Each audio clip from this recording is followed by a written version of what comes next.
I'm really excited, Herb. I'm flying high waiting for Beakman. No, you're not. Well, I'm certainly sitting high waiting for Beakman. No, you're not. How about I'm freezing my beak off waiting for Beakman? Well, I'll believe that. And here we go. Where? Fact. The sound of a whip cracking is actually a miniature sonic boom. The tip of the whip moves faster than the speed of sound. I'm Beakman, and you've just broken into Beakman's World. Beakman!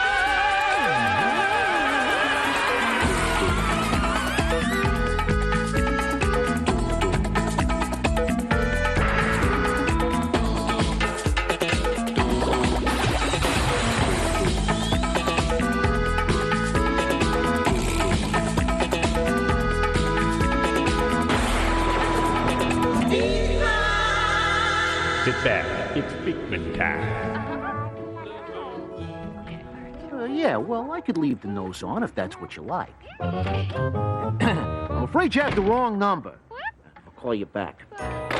All right, I'm all set to scientificate. Please read to me, Josie. Okay. This first letter comes from Aaron Lako of Rohnert Park, California. Dear Beakman, everybody says the wheel is one of the greatest inventions in history. So who invented it already? Ooh, terrific question, Aaron. Let's get rolling on wheels. The answer to who invented it is... nobody knows. So, hey, see you all next time, right here on Beakman's World. Hold on, and not so fast there, Hatchie. Who are you? Me, I'm Who? Gesundheit. Mr. Gesundheit, I presume you have some light to shed upon this subject. Yes, I heard you two discussing you don't know who invented the wheel. You know who did? Hey, you're smelling him. Hey, you! How'd you come up with your invention? Ah, Bubba, let me tell you, I used to have a little furniture moving business. You call, we haul, that's all Neanderthal. And back then, let me tell you, furniture was all made of hocks. Hi, dragging a granite couch across town was, a real drag. Hey! So one day, I'm moving this rocker lounger. Suddenly, there's a log in my path. So I decide to drag the rocker lounger across the log. What I discovered was that it was easier to move something when it was on top of something that was rolling. When you drag something, there's a lot of friction between the thing you're dragging and the ground. But when you roll it, that friction is reduced. It's not hard to see how we got from the log to the wheel. Let's roll in the scope. Think of a log as two wheels and an axle, where the axle is as big around as the wheels. By putting some sort of carrying device across the axle, Og could turn it into a cart. It made moving day as easy as rolling off a log. Here's one way to show that a wheel reduces friction. Hop aboard, Josie. It's upside down. That's the whole idea. Oh, okay. All right. Lester, you pull the cart. Why don't I get to sit on it? Because the cart is not fully insured. Now, you may notice that I've attached a spring scale to the handle right here. All right, let's just start pulling. That's it, keep going. I'll get a reading. Ah, it says 32 pounds. Wow! Those aerobics lessons sure paid off. You know, I thought she was disappearing. No. It's not how many pounds Josie weighs. It's how many pounds of effort it takes to drag her and the wagon across the floor. Oh, can we flip it over and try it right side up? Oh, sure, no problem. Ray, I'll take care of it. Thanks. All right, here we go. There. Lester, mush! Now I'll take another reading on the scale. About 7 pounds. The Same wagon, the same Josie, but using the wheels, the friction was reduced, and Lester needed a lot less effort to move it. That's some invention Og came up with. You can experiment with wheels at home by making your very own Beakmobile. Experiments should be performed at home only with adult supervision, and all appropriate safety precautions should be taken. All directions should be followed exactly, and no substitution should be used. You'll need 2 small paper plates, a toilet paper roll, rubber band a little shorter than the length of the toilet paper roll, some tape, a popsicle stick, a longer stick like a chopstick, and a candy lifesaver. Carefully poke a hole through the center of your plates like this. Then stick the rubber band through the hole in the plate and secure it with the popsicle stick. Tape the popsicle stick down like so. Now, pull the rubber band through the toilet paper roll, then through the other plate, like so, through the lifesaver, like so, and secure it with your chopstick, like so. There. Next, tape both plates to the ends of the toilet paper roll like that. Now, wind up this long stick as much as you can. What you're going to do is store a whole bunch of energy, like this.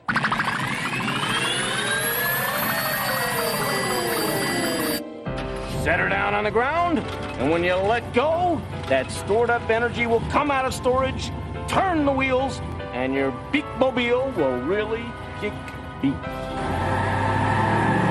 My rolling record for a Beakmobile is 250 feet. Of course, Your footage may vary. so, Mr. Aaron Lako of Rohnert Park, California, that's the deal with the wheel. Oh, here it comes. Oh, geez. Tierra del Fuego. Ooh, I think I broke my record. When we come back, an amazing feat of strength. Not to be confused with the amazing strength of Lester's feet. Oh! Beakman's World. We'll be right back. Now, back to Beakman's World. Ears and eyes open. It's time to crank up your coconut. The imp of info, the commissioner of clarity, the misty row of apropos, the one, the only, the Beakman. You lob 'em, I'll mob 'em. Let's boogaloo.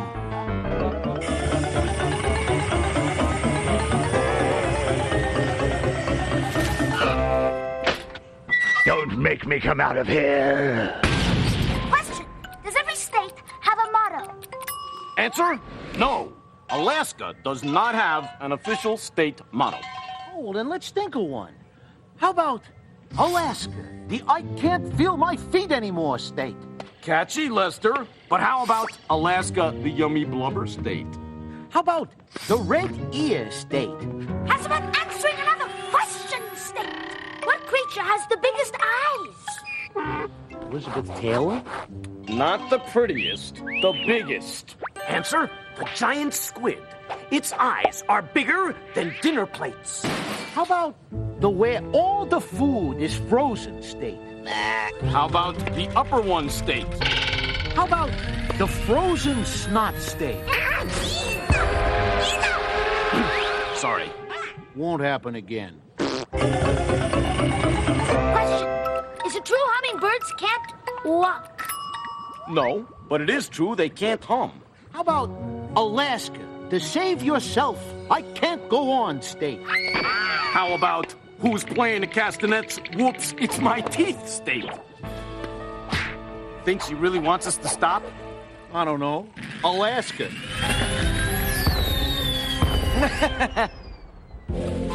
Oh, do you know what that music is? Bolting? Aside from that, that music means it's time for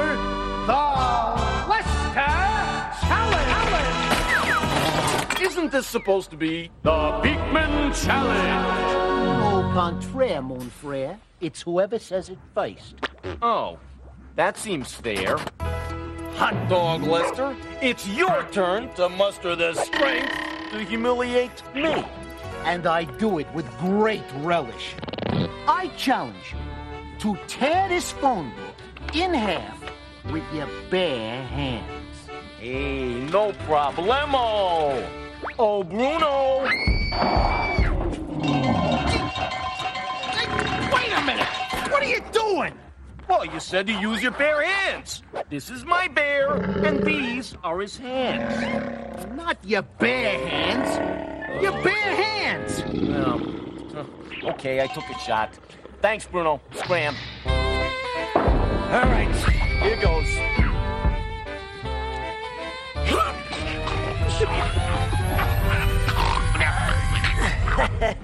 It's too thick, Lester. No can do. Oh, yes, can do. Now, I place said hands this way. And I bend it thusly. And... Wow, Lester!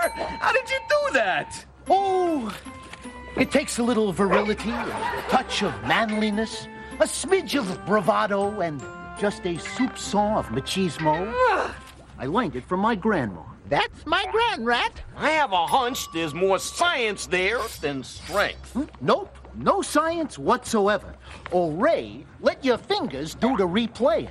Replay! Using my hands as fulcrums and my arms as levers, I bend the book into a V shape. Then, by pulling across the top page, I'm able to apply my force to one page at a time, thus tearing the pages in rapid succession, giving the illusion of an amazing feat of strength. You're right, Lester. No science at all. I'm so proud of you, my little rodent scholar. Coming up next, Beakman answers your questions about answering questions. Any questions? Don't go away. Beakman's World will be right back. Now back to Beakman's World. Mail call! Okay, what have you got? Mail! That's why I yelled mail call. Oh, Jason and Isaac Gillis of Union Grove, North Carolina ask, Dear Beakman, how do you know everything? oh, I don't. Oh, that letter must be for me. Hey, nobody knows everything. It's impossible. That's why the most valuable thing you can know is how to find the answers to your own questions.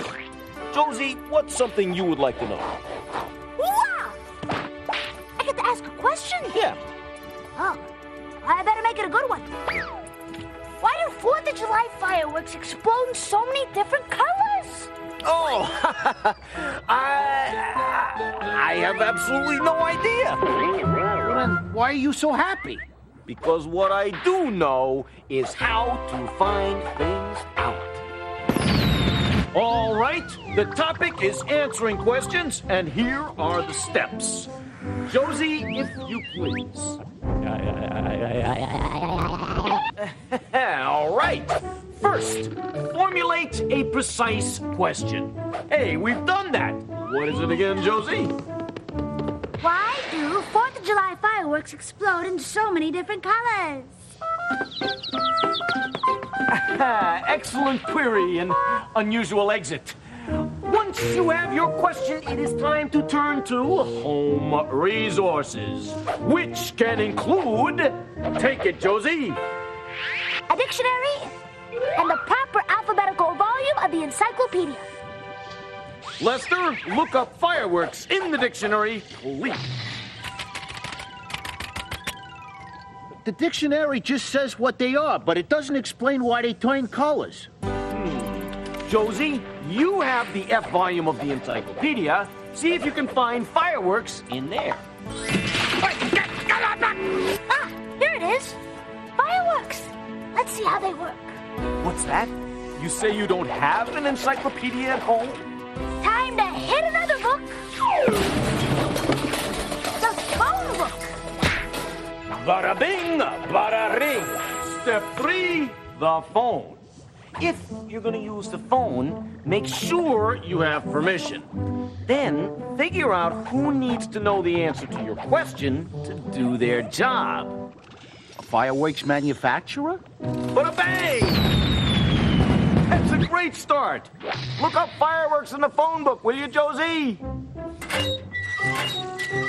Now, before you make your call, write down the question you want answered and make sure you're polite to the person you speak to. Hello, Beakman. Hello. There are no firework companies in the phone book. What do you think we should do, Lester? Tear it in half? No. It's time for step 4, field research. Right. You go to the library. Go to the library? Nah, thanks. I already went. And I have the slides to prove it. Ray, the Beakman slideshow, if you please. Oh, the Beakman slideshow. Now I get it. Here I am at the library. Oh, so that's what one looks like. Here I am at the card catalog. There are thousands of books in a library. And these cards right here tell you where to find the ones that have your answers. Here I am with the librarian. They're always glad to help you find anything. Books, magazines, movies, records, even comic books. Now here I am with a couple of old friends in the children's section. Whoops, wrong slide. Here I am finding my book on fireworks. Here I am reading my book. Okay, so I took a little nap. You can read the books in the library, or if you have a library card, you can check the book out and read it at home. Here I am leaving the library. Another educational and enlightening visit. The end. Oh, Lester, I'm glad you found my slideshow so moving. It's not the slideshow. You're standing on my tail. What? Oh, I'm sorry, Lester. From the book I checked out of the library, I learned that some of the fireworks that give off colors on the 4th of July are called aerial bombs. At the very bottom of our aerial bomb, we have what is essentially a little rocket. Sir Isaac Newton said that for every action, there's an opposite reaction. When you use a fuse to light the black powder, which is mostly charcoal, the powder explodes. That's the action. The reaction is the aerial bomb being pushed up high into the air like a rocket. Well, now we know how they shoot up in the sky. But what about the colors? The colors come from these upper chambers exploding. But they're just filled with that black powder. Not exactly. There are also little filings of different kinds of metals or metal salts in these upper chambers. When the black powder down here explodes, the little filings burn. And as it turns out, when different metals burn, they give off different colors. Strontium makes red, copper chloride makes blue, iron makes gold, and barium makes green. So that's the answer to my question. When the charcoal-based black powder explodes, it burns little metal filings to produce pretty colors. Bada boom! And Jason and Isaac Gellis of Union Grove, North Carolina, we found the answer by looking for it, using the same resources you can use. Books at home, the phone, and the library. Never stop asking questions. They are powerful and valuable. And if you don't ask them, they may never get answered. Hey, good point, Lester. I looked it up in the library. Why is knowing that different metals burn in different colors important to scientists? I'll tell you what I learned after this. Beakman's World will be right back. And now, back to Beakman's World. Scientists Scientists use their knowledge of the colors that things give off when they burn to find out what things are made of, like stars. This branch of science is called spectrography. Which brings up another point. When you're learning about one thing, you can't help finding out interesting stuff about lots of other things. That's what makes research so much fun. Hey, speaking of fun, we gotta run. And keep asking those questions. And we'll keep finding the answers to them. See yous next time. On Beakman's World.